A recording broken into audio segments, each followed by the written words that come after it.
धूम्रपान स्वास्थ्यको लागि हानिकारक छ।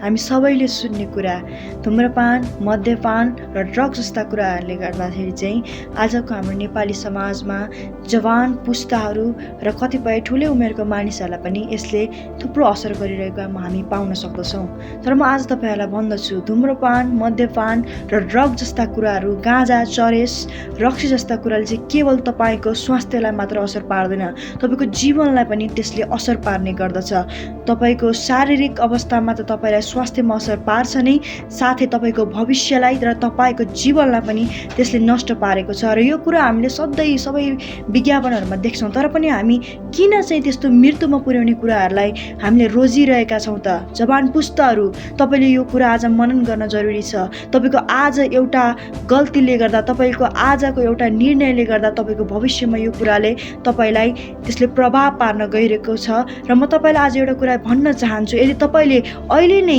यो अवस्थामा नै तपाईँहरू त्यसलाई रोक्न सक्नु भएन भने त्यो समस्याहरू बढ्न सक्छ। त्यसै के भन्न चाहन्छु भने, जीवन दिनुहुने परमेश्वरमाथि विश्वास गर्नुहोस् र उहाँको वचन अनुसार हिँड्नुहोस्।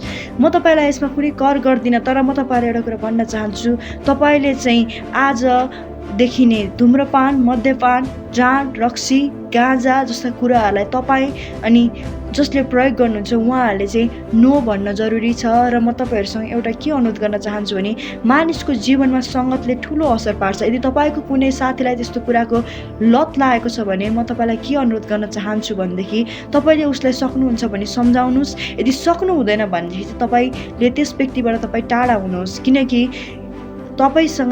तपाईँ यदि त्यो व्यक्तिसँग हिँड्दै गर्दाखेरि चाहिँ तपाईँमा पनि त्यो सङ्गतहरू आउन सक्छ र जुन कुराले गर्दाखेरि चाहिँ तपाईँको पनि भविष्यलाई त्यसले सखाप बनाउन सक्छ।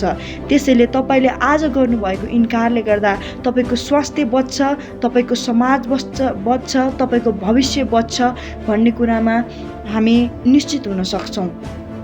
किनकि यो कुराले चाहिँ अहिलेको नेपाली समाजमा ठुलो प्रभाव परेको छ। विभिन्न विद्यालयहरूमा जाँड, रक्सी, गाँजा जस्ता कुराहरू, ड्रगको सेवनहरू गरिएको हामीले सुन्दै आएका छौँ र यो चाहिँ एकदमै गलत हो। किशोर अवस्थामा रहेको बालबालिकाहरूलाई म के अनुरोध गर्न चाहन्छु भने, तपाईँ सक्नुहुन्छ भनेदेखि त्यस्तो कुराहरूबाट टाढा रहनुहोस्। आफूलाई स्कुलमा हुने अतिरिक्त क्रियाकलापहरूमा सहभागी गर्नुहोस्। बरु आफूलाई बिजी राख्नुहोस्। घरमा आउनुहोस्, घरमा आमा बुवा साथीभाइसँग बरु समय बिताउनुहोस्। तर यस्तो साथीसँग समय बिताउनुहोस् जसले चाहिँ तपाईँलाई तपाईँको पढाइमा, जसले चाहिँ तपाईँको स्किलमा तपाईँलाई डेभलप गरोस्, जसले चाहिँ तपाईँको कदर गरोस्, जसले चाहिँ तपाईँलाई जीवनको बारेमा सिकाओस्। न कि त्यो चुरोटको खिल्लीमा, न कि त्यो एक गिलास रक्सीमा आफ्नो मित्रतालाई नाप्न खोज्ने, दाँच्न खोज्ने मानिसहरूसँग दोस्तीमा नरहनुहोस्। किनकि तपाईँको मित्रता चाहिँ तपाईँलाई जीवन दिने हुनुपर्छ। तपाईँको मित्रता चाहिँ तपाईँलाई भलाइ दिने हुनुपर्छ। तपाईँको मित्रताले चाहिँ तपाईँलाई अनन्तसम्म डोर्याउने मित्रता चाहिँ तपाईँको जीवनको खाँचो छ। प्रिय, तपाईँले यो कुरा बुझ्न जरुरी छ। एउटा असल साथीले तपाईँलाई असल कुरा सिकाउँछ। हरेक दुःख सुखको घडीमा तपाईँलाई सहायता गर्छ, न कि तपाईँलाई रक्सी खाने सुझाव दिन्छ, न कि तपाईँलाई चुरोट खाने सुझाव दिन्छ। एउटा असल मित्रको काम हो तपाईँलाई तपाईँको समस्याबाट बाहिर निकाल्ने, तपाईँको जीवनलाई बर्बादीतर्फ लाने होइन। त्यसैले तपाईँले तपाईँको आफ्नो मित्रलाई पनि जाँच्न जरुरी छ प्रिय, अनि आफूलाई सही बाटोतर्फ लानको निम्ति तपाईँलाई जरुरी छ। र यो कुरा चाहिँ तपाईँहरूलाई म एउटा कुरा बताउन चाहन्छु, यदि तपाईँलाई दुःख पीडा कष्टको कारणले यदि तपाईँलाई त्यसरी खान मन लाग्छ भनेदेखि चाहिँ म तपाईँलाई के सुझाव गर्न चाहन्छु भनेदेखि, प्रभु येशू ख्रीष्ट चाहिँ जो शान्तिका राजा हुनुहुन्छ, यदि तपाईँले उहाँमाथि विश्वास गर्नुहुन्छ भनेदेखि चाहिँ शान्ति चाहिँ उहाँमा छ, मुक्ति चाहिँ उहाँमा छ। र त्यो चाहिँ आजको लागि मात्र होइन, भोलिको लागि मात्र होइन, तर त्यो चाहिँ अनन्तताको निम्ति छ। त्यसैले तपाईँ अनि मैले चाहिँ उहाँमाथि विश्वास गरिकन अनन्ततातर्फ जान जरुरी छ। म तपाईँलाई यसमा कुनै पनि कर गर्दिनँ, तर म तपाईँलाई एउटा कुरा भन्न चाहन्छु, आफ्नो वरपरको मान्छे कस्तो छ त्यसमा तपाईँले धेरै विचार गर्नुपर्छ। यो जवान अवस्थामा हुँदै गर्दा तपाईँलाई मानिसले देख्दै गर्दा जो जस्तो लागिरहेको छ त्यही अनुसार तपाईँलाई हिँड्न मन लाग्छ, गर्न मन लाग्छ, तर रियालिटीमा कुराहरू बेग्लै हुन्छ। कतिपय समयमा के हुन्छ भने तपाईँलाई सँगै हिँड्ने साथीले तपाईँको इख गरेर तपाईँलाई बिगार्नको निम्ति पनि तपाईँलाई ती कुराहरूमा प्रलोभन देखाएर तपाईँलाई त्यो कुराहरू दिएको हुनसक्छ।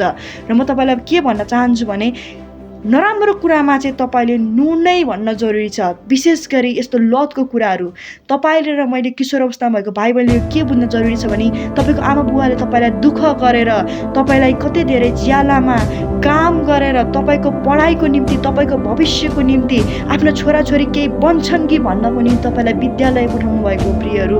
तपाईँले जहाँ गाँजा ड्रग्सलाई नो भन्नुहोस्, किनकि त्यसले तपाईँको कुनै पनि मानसिक समस्यालाई दूर गर्दैन।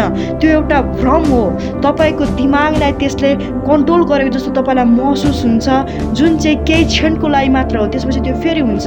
त्यसैले त्यो नराम्रो खराब लतमा तपाईँ नपर्नुहोस्। आफ्नो भविष्यलाई तपाईँले विचार गर्नुहोस्, आफ्नो स्वास्थ्यको विचार गर्नुहोस्, किनकि तपाईँको एक क्षणको रमाइलोको कारणले गर्दा आफ्नो आमा बुवाको जुन सहायताको निम्ति जुन आशा तपाईँमा छ त्यो सकिन्छ।